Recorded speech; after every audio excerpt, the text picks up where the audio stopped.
Hello friends, কালকে যে আমি স্কুলের ঘটনাটি বা পড়াশোনা নিয়ে যে ভিডিওটা আমি তুলে ধরেছিলাম তার পার্ট টুটা আজকে আমি আপনাদের সামনে তুলে ধরতে চাই ভিডিওর মাধ্যমে। তো ভিডিওটা শেষ পর্যন্ত দেখবেন। আমি আজকে বলতে চাইছি যে কেন বেসরকারি স্কুলে ভর্তি হচ্ছে বাচ্চারা।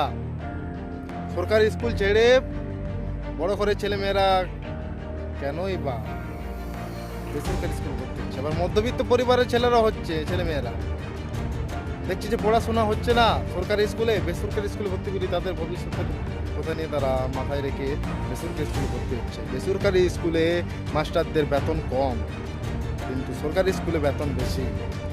কিন্তু তাদের মাথায় এখন একটা বুদ্ধি এখনো আসেনি যে কারণটা কি, যাতে আমাদেরকে সরকারি স্কুল ছেড়ে দিয়ে বেসরকারি স্কুলে ভর্তি হতে হচ্ছে, ছেলে মেয়েদেরকে ভর্তি করতে হচ্ছে। আর সরকারেতে কিছু বলছে না কেন, তারা চাপ দিচ্ছে না কেন সরকারি স্কুলগুলোতে ছেলেমেয়েরা ছেড়ে চলে যাচ্ছে বেসরকারি স্কুলে? বলবে না কারণটা কি জানেন? তারা ওই বেসরকারি স্কুল থেকে ট্যাক্সের মতো টাকা, ট্যাক্স নয়, ওই যেমন মদের দোকানে লাইসেন্স দিয়ে টাকা কুড়াচ্ছে, ঠিক আছে, সেরকম বেসরকারি স্কুল থেকেও তারা টাকা পাচ্ছে সরকার। মধ্যবিত্ত পরিবার থেকে শুরু করে গরিব করে তারা পারবে ওই বেসরকারি স্কুলে ভর্তি করতে? সরকার ভেবেছিল যে গরিব মানুষ বা মধ্যবিত্ত পরিবার মানুষরা আমাদের এই চালটা বুঝতে পারবে না, কিন্তু বুঝে না যে আমার মতন একটা ছেলে ঠিক কথা তুলবে, ঠিক বুঝতে শিখবে। তো মোদি ভাই, দিদি ভাই, তোমরা কোথায়? এই ব্যবস্থাটাকে বন্ধ করুন, এই নিয়মটাকে, সিস্টেমটাকে বন্ধ করুন।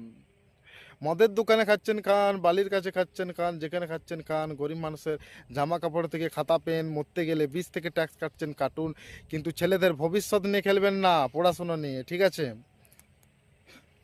শেষকালে পড়াশুনোটাকে ব্যবসা শুরু করে দিয়েছে সরকার থেকে বিজনেসম্যানরা। এটা দারুণ একটা ব্যবসার টেকনিক, যেখানে সরকারের মুখ বন্ধ। তারা পাচ্ছে, তারা কেন বলবে?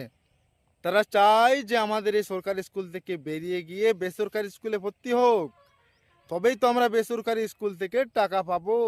মদের দোকান থেকে যেমন যেরকম টাকা পাই আমরা, সেরকম এই বেসরকারি স্কুল থেকেও টাকা পাবো। তো এত ভাবলে হবে না, কারণ আমাদের কাছে ট্যাক্স কাটছেন যে। তাহলে সরকারি স্কুলে কেন ভালো পড়াশোনা হবে না? আপনারা কেন স্কুলে মিটিং করবেন না? স্কুলের দিকে, সরকারি স্কুলের দিকে লক্ষ্য রাখবেন না? আমি আর কিছু বলবো না।